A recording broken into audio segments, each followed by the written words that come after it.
And maybe I'll speak about this some more when I get out and start having conversations with people.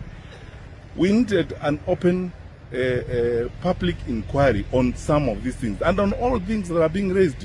Whether it's about unaccounted for deaths and so on, we need an open public inquiry on these matters so that issues can be resolved and can be addressed effectively and conclusively.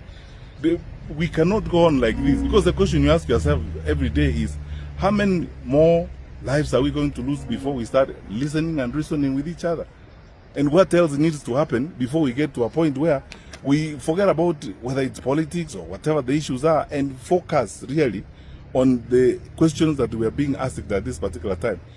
Why must it be that when people ask questions, they are met with either a different attitude, or they are met with violence and so on and so forth, yet they are basically asking questions, and they're not saying things that are alien to us. They're saying that things that we know and we ought to relate to in an effective manner.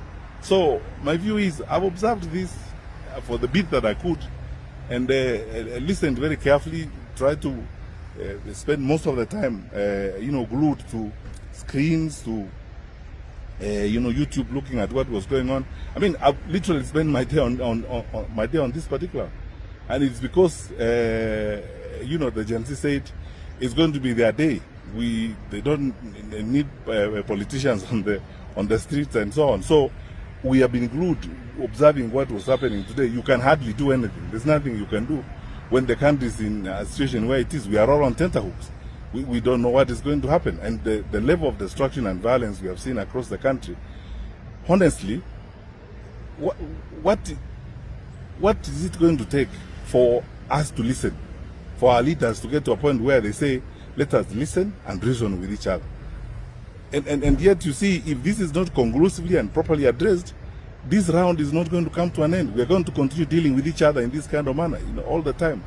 I believe that there must come a time in the life of a country when nothing matters but the country.